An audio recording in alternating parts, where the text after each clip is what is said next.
মায়ের সাথে যেভাবে কাজ করলাম গল্পটি সম্পূর্ণ শুনলে আপনাদের মেশিন দিয়ে পানি চলে আসবে, কারণ বাবা মায়ের সাথে ঠিকমতো কাজ না করায় মা নিজেই আমার সাথে কাজ করল।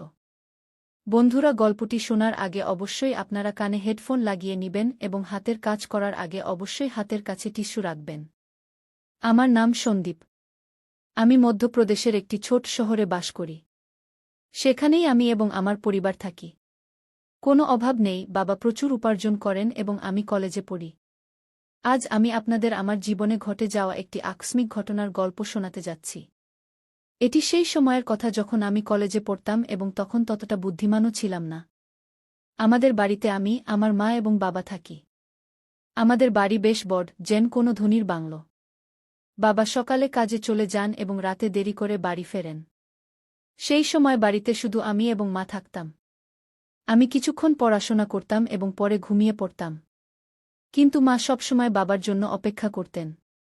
সেই সময় আমি কলেজের শেষ বছরে ছিলাম। এক সকালে যখন আমি কলেজে যাওয়ার প্রস্তুতি নিচ্ছিলাম, তখন আমি মায়ের জোরালো কণ্ঠ শুনতে পেলাম। তিনি বলছিলেন, তুমি কি করছ? রাত 2টায় বাড়ি আসো এবং বলো অফিসে কাজ ছিল। রাত 2টা কোন অফিসের কাজ চলে? সরাসরি বলো না যে তুমি সেই মেয়ের সাথে ছিলে। মা খুব রেগে গিয়েছিলেন। আমার মা সাধারণত কারো উপর রাগ করতেন না, তার স্বভাব খুব শান্ত ছিল। কিন্তু আজ কি হয়েছিল জানি না, মা খুব রেগে গিয়েছিলেন। আমি 2টায় আসি বা 3টায়? 3টা বাজে, তোমাকে যা চাইছে তা মিলতে হচ্ছে না, পরে চুপ থাকো। বাবা তীব্র আওয়াজে মাকে বললেন, কি চাইছে তা মিলছে? টাকা, গহনা, এসব ছাড়াও কি কোনো সুখ থাকে? এখন আর কিছু বলো না, কিন্তু এখন আর সহ্য হচ্ছে না। 3-4 মাস হয়ে গেছে, তুমি আমাকে ছুঁয়েও দেখোনি। শেষ ওই মেয়ের মধ্যে এমন কি আছে যা আমার মধ্যে নেই? মায়ের আওয়াজ আরও তীব্র হয়ে উঠল। তখন বাবা রেগে বললেন, বারবার মেয়ে বলো না, নইলে। তাহলে কি করবে? মা উল্টো জবাব দিলেন। সেই সময় বাবার রাগ অনেক বেড়ে গিয়েছিল। তখনই হঠাৎ ধমকের আওয়াজ এল এবং সঙ্গে সঙ্গেই মায়ের চিৎকারে পুরো ঘর গুঞ্জে উঠল। আমি তৎক্ষণাৎ আমার ঘর থেকে ছুটে তাদের বেডরুমের দিকে গেলাম। যে দৃশ্য আমি দেখলাম তা দেখে আমি হতবাক হয়ে গেলাম। বাবা মাকে বেল্ট দিয়ে মারছিলেন। মা ব্যথায় চিৎকার করছিলেন, কিন্তু বাবা থামার নামই নিচ্ছিলেন না। আমি কিছু না ভেবেই মায়ের উপর ঝাঁপিয়ে পড়লাম, যাতে তাকে বাঁচাতে পারি। কিন্তু বাবা তখনও থামলেন না। যেই আমার উপরেও 2-4টি বেল্টের আঘাত লাগল, বাবা থামলেন এবং তিল মিলিয়ে আমার দিকে রেগে তাকাতে লাগলেন, তারপর বাড়ি থেকে বেরিয়ে গেলেন। পরের দিকে আমি মায়ের দিকে তাকালাম। মায়ের চোখ থেকে অশ্রুধারা বয়ে যাচ্ছিল। আমি মাকে সাপোর্ট দিয়ে উঠিয়ে দিলাম। উঠতে গিয়ে মা কেঁদে উঠলেন। আমি তাকে বিছানায় বসালাম। তখন পর্যন্ত তার হাত ও পিঠে লাল দাগ পড়ে গিয়েছিল। এ দেখে আমার বাবার উপর প্রচণ্ড রাগ উঠল। কোনো মানুষ এত নিষ্ঠুর কি করে হতে পারে? কেউ নিজের স্ত্রীকেও এভাবে মারতে পারে? তখন আমি দ্রুত রান্নাঘরে গেলাম। একটি বাটিতে তেল ও হলুদ মিশিয়ে মায়ের কাছে নিয়ে এলাম। মায়ের পিঠে 2-4টি বেল্টের আঘাতের ব্যথা অনুভব হচ্ছিল। মা ফুপিয়ে ফুপিয়ে কাঁদছিলেন। এরপর আমি মায়ের হাত ও পিঠে তেল হলুদের মিশ্রণ লাগানো শুরু করলাম, যেখানে তাকে মারা হয়েছিল। কিছু জায়গায় হালকা রক্ত বের হয়েছিল। মিশ্রণ লাগানোর পর আমি বাটিটি একপাশে রেখে মায়ের পাশে বসে পড়লাম। মা আমাকে দেখে তৎক্ষণাৎ আমাকে জড়িয়ে ধরে কাঁদতে লাগলেন। পরে তিনি আমার গলায় মুখ লুকিয়ে জোরে জোরে কাঁদতে লাগলেন। মায়ের অশ্রুতে আমার কাঁধ ভিজে গেল। আমি তার পিঠে হাত বুলিয়ে তাকে শান্ত করার চেষ্টা করছিলাম। আমরা দুজন অনেকক্ষণ ধরে এভাবেই একে অপরের বাহুতে ছিলাম। তখনই মায়ের হাত যখন আমার পিঠের দাগগুলো স্পর্শ করল, তীব্র ব্যথার ঢেউ উঠল এবং আমি কেঁদে উঠলাম। মা যেই এটা বুঝতে পারলেন, তিনি তৎক্ষণাৎ আমার থেকে সরে গেলেন। পরে মা আমার শার্ট উপরে তুলে সেই বাটি থেকে তেল হলুদের মিশ্রণ ধীরে ধীরে আমার পিঠে লাগাতে লাগলেন। লাগানোর সময়ও তিনি ফুপিয়ে ফুপিয়ে কাঁদছিলেন। তুই কেন আমার জন্য মাঝখানে এলি? অকারণে তোরও মার খেতে হলো, মা এমন বললেন। তখন আমি তাকে বললাম, মা, তোমার জন্য যদি আমার প্রাণও চলে যেত, তবু আমার কোনো দুঃখ হতো না। কিন্তু তিনি তোমাকে মারলেন। যখন আমি এ কথা বললাম, তখন মা আমার দিকে তাকিয়ে বললেন, তোকে বলব কি না ভাবছি। ছেড়ে দে, এখন তোকে এসব জানা উচিত। গত 2 বছর ধরে তোমার বাবা একটি মেয়ের পেছনে ঘুরছে। রাতে দেরি করে আসে এবং আমার জন্য যেন কোনো অস্তিত্বই নেই তার কাছে। আর আমাকে এ কথা বলতে লজ্জাও হচ্ছে যে গত কয়েক মাস ধরে সে আমাকে ছুঁয়েও দেখেনি। কয়েকবার মনে হয়েছে আমি নিজের প্রাণ দিয়ে দিই। কিন্তু আমার পরে তোর কি হবে এ ভেবে আমি এমন পদক্ষেপ নিইনি। কিন্তু সত্যি এখন এই জীবন থেকে ক্লান্ত হয়ে পড়েছি। এখন আমি ঠিক করেছি একই ঘরে থাকব, কিন্তু তার সাথে কোনো সম্পর্ক রাখব না। মায়ের এ কথা শুনে আমি ভাবনায় পড়ে গেলাম। এত সুন্দর, সুশিক্ষিত ও বুদ্ধিমান মা হওয়ার সত্ত্বেও বাবা কি করে অন্য নারীর পেছনে ঘুরছে। মনে মনে আমি বাবার এই কাজকে দোষী সাব্যস্ত করলাম। মা সত্যিই খুব সুন্দর ছিলেন।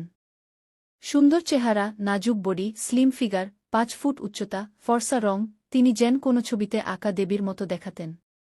তবুও বাবা কেন তার সৌন্দর্য দেখতে পাচ্ছিলেন না? সেই দিনের পর থেকে মা বাবার সাথে কথা বলা বন্ধ করে দিলেন। তিনি আমার ঘরে আমার পাশেই ঘুমাতে লাগলেন। বাবা মাসে বাড়ির সব জিনিসপত্র ভরিয়ে দিতেন এবং টিভির পাশের ড্রয়ারে ৫,০০০ টাকা রেখে যেতেন। এখন তো বাবা বাড়িতে খেতেও আসতেন না। তিনি সেই মেয়ের বাড়ি থেকেই খেয়ে আসতেন এবং কখনো কখনো বাড়িতেও আসতেন না। ধীরে ধীরে এভাবে আরও ৩ বছর কেটে গেল। তখন আমি কলেজের পড়াশোনা শেষ করেছি এবং একটি আইটি কোম্পানিতে কাজ শুরু করেছিলাম। আর এখন আমি ২৪ বছর বয়সী হয়ে গিয়েছিলাম। নিয়মিত ব্যায়াম ও ভালো খাদ্যাভ্যাসের কারণে আমার স্বাস্থ্যও ভালো হয়ে গিয়েছিল। এখন তো বাবা মাসে ২-৩ বারই বাড়ি আসতেন। আমার সঙ্গে খুব কম কথা বলতেন। যদিও মা এখন সেই আঘাত থেকে উঠে এসেছিলেন, কিন্তু তার চেহারায় সবসময় একটা বিষাদ ছেয়ে থাকত। আমি তাকে কখনো হাসতে দেখিনি। আমি আগে কখনো এমন দেখিনি, এটা দেখে আমার খুব খারাপ লাগত।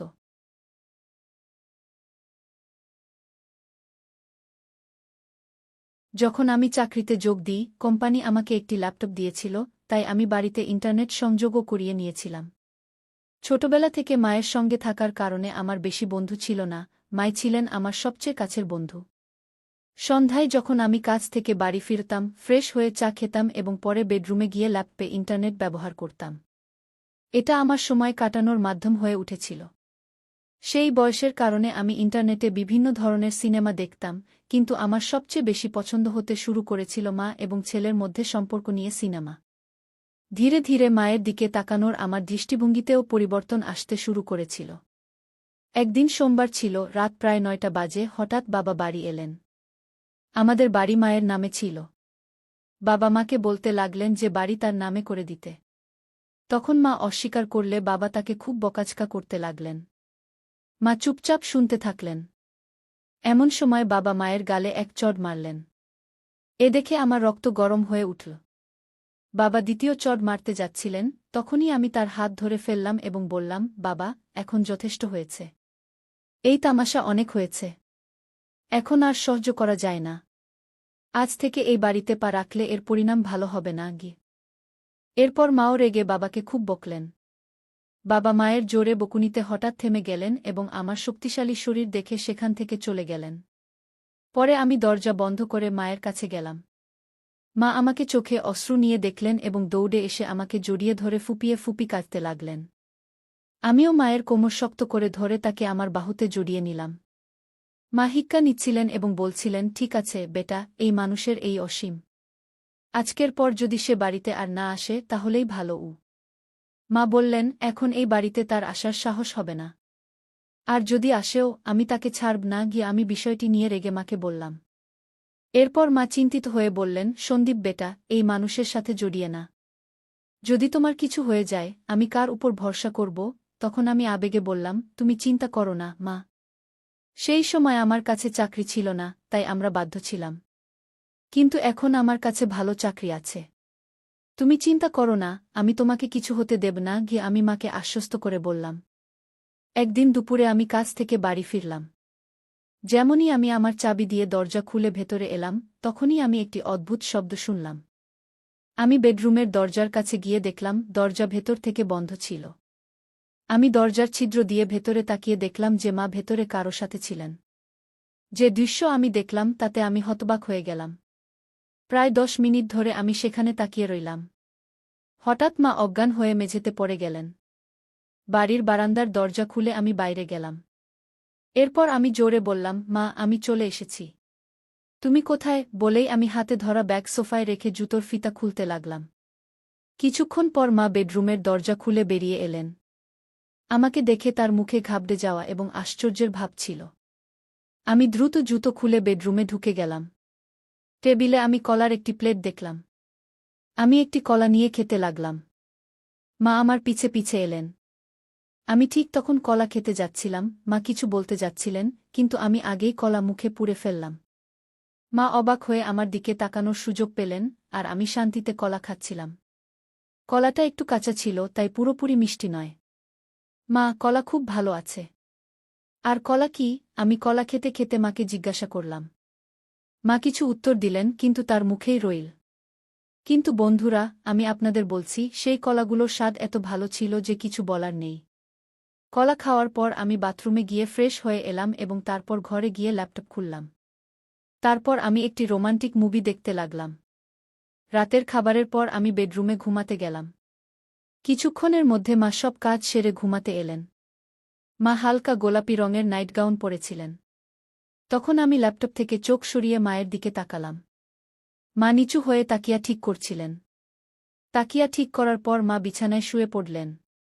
তখন আমিও আমার ল্যাপটপ বন্ধ করে দিলাম। তারপর লাইট বন্ধ করে ঘুমানোর চেষ্টা করলাম। কিন্তু আমার ঘুম আসছিল না। আমার মাথায় সারাদিনের সেই ঘটনা বারবার ঘুরছিল। অনেকক্ষণ ধরে আমি জেগে রইলাম, আর মা শান্তিতে ঘুমাচ্ছিলেন। কিছুক্ষণ পর মা পাশ ফিরলেন এবং আমার দিকে পিঠ করে শুয়ে পড়লেন। এরপর তিনি ছাদের দিকে মুখ করে শুতে শুরু করলেন। আমি কিছুক্ষণের জন্য ভয় পেয়ে গেলাম, কিন্তু যখন মা জাগলেন না, তখন আমি কিছুটা স্বস্তি পেলাম। আমার সাহস বেড়ে গেল এবং আমি ধীরে ধীরে মায়ের দিকে তাকাতে লাগলাম। মা কিছুক্ষণের জন্য আমার দিকে তাকালেন এবং তারপর চোখ বন্ধ করে নিলেন। আমি বুঝে গেলাম যে তিনি এখনও জেগে আছেন। আমি আরেকটু এগিয়ে গেলাম এবং নিজেকে সন্তুষ্ট মনে করলাম। মাও খুশি ছিলেন। তিনি কিছু বলেননি, কিন্তু আমি অনুভব করছিলাম যে তিনিও সন্তুষ্ট হয়েছেন। মা, কি হয়েছে? তুমি চুপ কেন? তোমার ভালো লাগেনি? আমি যখন এমন জিজ্ঞাসা করলাম, তখন তিনি বললেন, না রে বেটা, আমার তো খুব ভালো লেগেছে। তুই মাকে খুব খুশি করেছিস কি? তারপর আমি মায়ের পিঠে স্নেহে হাত বুলাতে বুলাতে বললাম, মা, এখন থেকে তোমাকে কলা খেতে হবে না। আমি ধীরে ধীরে এমন কথা বললে মা বলে উঠলেন, বেটা, তোমার এটা কি করে জানা হলো? মা অবাক হয়ে আমার দিকে তাকিয়ে জিজ্ঞাসা করলেন। তখন আমি তাকে বললাম, আজ দুপুরে যখন আমি বাড়ি ফিরলাম, তখন ঘর থেকে তোমার কণ্ঠ শুনতে পেলাম। যখন আমি দরজার ছিদ্র দিয়ে দেখলাম, তখন সব বুঝে গেলাম। তখনই আমি ঠিক করলাম, এখন থেকে মাকে কোনো কিছুর অভাব হতে দেব না। সন্দীপ, আমার রাজা, তুমি তোমার মাকে কত ভালোবাসো, মা আবেগপ্রবণ হয়ে বললেন। হ্যাঁ মা, এখন থেকে তোমাকে আমি কোনো কিছুর অভাব হতে দেব না, আমি বললাম। এখন বাবাও আমাদের আর প্রতিদ্বন্দ্বিতা করবে না, এবং তিনি আর এই বাড়িতে পা রাখবেন না। তাই তুমি এখন চিন্তা করো না, আমরা এখন সুখে থাকব, আমি মাকে আশ্বস্ত করলাম। সেদিন আমরা দুজনেই সুখ ও শান্তির আনন্দ উপভোগ করলাম এবং তারপর আরামে ঘুমিয়ে গেলাম। পরের সকালে মা সব কাজ সেরে আমাকে জাগাতে এলেন। আমি দ্রুত প্রস্তুত হয়ে চা খেলাম এবং আমরা দুজনেই গল্প করতে লাগলাম। তখনই আমরা দেখলাম, বাবা হঠাৎ এসে আমাদের সামনে দাঁড়িয়ে গেছেন। মা বাবাকে জিজ্ঞাসা করলেন, এখন তোমার কি চাই? একবার বলে দিয়েছি যে আমরা এই বাড়ি দেব না, তাহলে আবার কেন এসেছ? বাবা উত্তর দিলেন, আমার এখন বাড়ি চাই না। আমি শুধু এটা বলতে এসেছি যে আমি এখন আরেকটি বিয়ে করতে যাচ্ছি, তাই তোমাদের থেকে তালাক চাই। তারপর মা আমার দিকে তাকিয়ে জিজ্ঞাসা করলেন, তোমার কি বলার আছে? আমি বললাম, মা, তুমি যা সঠিক মনে করো তাই করো। আমি তোমাকে কোনো কিছুর অভাব হতে দেব না, আমার উপর বিশ্বাস রাখো। মা তখন বাবাকে তালাকের জন্য হ্যাঁ বলে দিলেন। দুপুরে মা এবং বাবা দুজনেই অফিসে গেলেন এবং তাদের বাকি আইনি কাজ সেরে ফিরে এলেন। তারপর থেকে বাবা আর কখনো আমাদের দেখা দেননি এবং আমরাও তাকে খুঁজে বের করার চেষ্টা করিনি। আমরা দুজনেই এখন আমাদের বাড়িতে খুশি ছিলাম এবং বাবাও তার সেক্রেটারির সাথে খুশি ছিলেন। এখন আমরা দুজনেই একা থাকি এবং আমাদের সুখ দুঃখের খেয়াল রাখি। এমনি করে চলতে চলতে এখন অনেক বছর কেটে গেছে। এখন মা আমাকে বলতে শুরু করেছেন, এখনও তোমার অনেক জীবন বাকি আছে, তুমি কোনো ভালো মেয়েকে দেখে নাও, যাতে আমি তোমার বিয়ে দিতে পারি। এবং হ্যাঁ, বিয়ের পর আমাকে ভুলে যেও না। আমি হেসে বললাম, তোমাকে কিভাবে ভুলতে পারি মা, তুমি তো আমার মা। তখন আমরা দুজনেই হেসে উঠলাম। পরের কয়েক মাস আমাদের জীবন খুব শান্তি ও খুশিতে কাটছিল। মা এবং আমি এখন একে অপরের খেয়াল রাখতাম এবং একে অপরের সাথে খুশি ছিলাম। কিন্তু মায়ের কথা আমার মাথায় সবসময় ঘুরত। তিনি বলেছিলেন যে আমাকে আমার জীবনের কথা ভাবতে হবে এবং কোনো ভালো মেয়েকে বিয়ে করতে হবে। আমি এ বিষয়ে গভীরভাবে ভাবা শুরু করলাম এবং একদিন মায়ের সাথে খোলামেলা কথা বললাম। মা, তুমি ঠিক বলেছিলে।